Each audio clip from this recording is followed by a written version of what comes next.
Hey guys, welcome back to my channel. Today I'm doing an Ask Mattie, and this is one of the questions I get asked all the time, and that's how to work with brands as a blogger.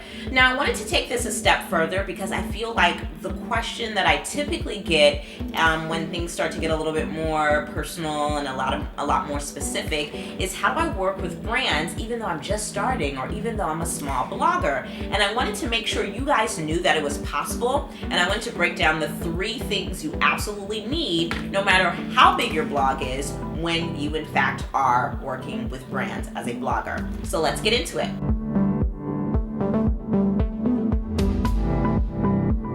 Now, first things first, I think this is the one thing that a lot of people miss. A lot of people are like, I want to work with brands, and a lot of people are concerned with numbers. And I will say that brands are very much so, numerical, and so that is something important to consider. But what you absolutely need to remember is that brands are interested in value. So that's the first thing you need to be concerned with.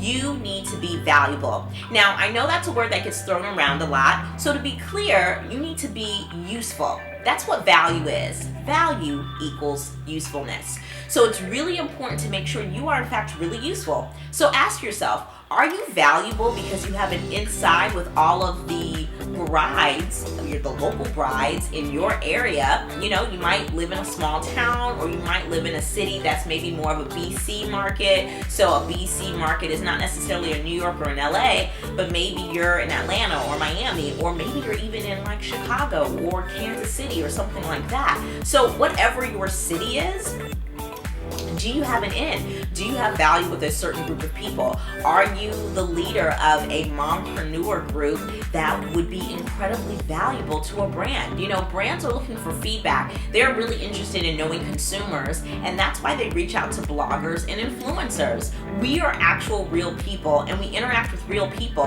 and that's essentially what they're looking for from us. That's what makes us useful. That's what makes us valuable, because they don't really know how to talk to us. They don't really know how to get into a consumer's brain and learn their behaviors and really understand what makes us excited to use a product or a service. So value is something that you need to be focused on. So you need to be focused on what makes you useful. So do you need to think about numbers? Absolutely. You know, I don't think you need to have hundreds of thousands or even tens of thousands of followers to be useful. I think you need to have at least 1,000 followers on a social network, be it Twitter, be it Instagram, be it Facebook, to be valuable to a brand. Well, once you hit that 1,000 number, the number one thing you need to be worried about is value and understanding exactly how to explain that value to a brand whenever you are pitching them your idea. Secondly, do you know how to make yourself visible? Because if you know how to make yourself visible, whether it's physically at an event or you know how to get into local press, then a brand will love to work with you, because then they know you are going to make their product or their service visible as well.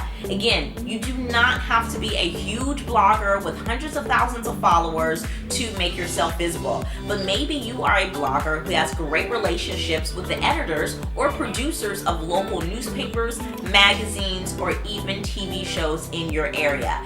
If you have that grasp, it will totally impress a brand.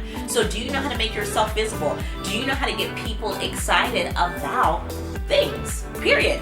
That's really it. Do you know how to get your following excited? So here's the thing you need to also think about. You really need to also think about your engagement rate, okay? So your engagement rate is essentially the amount of followers that you actually have, and then the actual amount of followers that respond to something you do.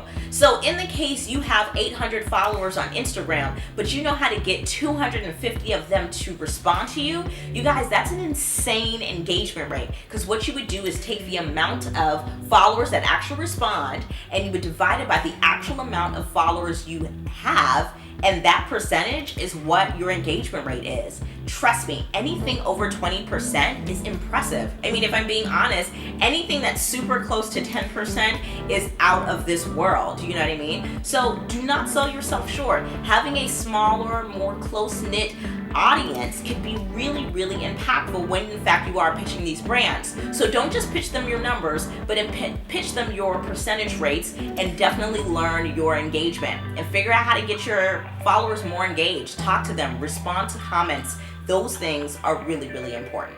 Last but not least, you guys, Brands want to work with people who have a voice. They want to work with people who aren't afraid to say how they feel. If they are excited about something, they want to know that you're excited. If you don't like something or you think that something could be better and you have a very useful voice, remember that thing value, but you have a voice that's honest and transparent and you can give, feedback without it necessarily tearing down or being toxic, brands want to be a part of that. Brands are looking to be a part of a conversation. If you have a voice and you have a voice that your audience responds to, if you have a voice that makes you more visible, in turn that makes you more valuable, and brands need that. So don't be afraid to use your voice and make sure your voice is consistent across the board. So you can't be like super happy-go-lucky, on YouTube and on your podcast, but when you're on Snapchat, you're cussing up a storm, you hate everything, and you're pretty much, a cynic about everything. You need to be consistent across the board. So if you have a sarcastic and comedic kind of talking voice,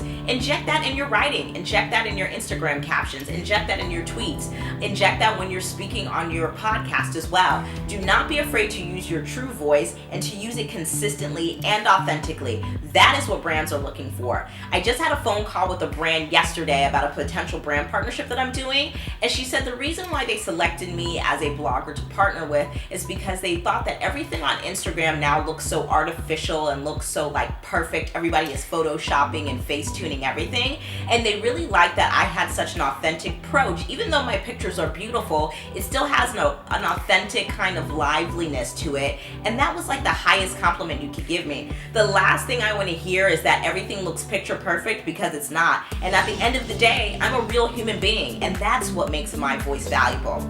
So in turn, if you're looking to work with a brand as a small blogger, you really just need to focus on 3 things. You need to be valuable and know exactly what makes you valuable, aka useful, and know how to explain that to a brand.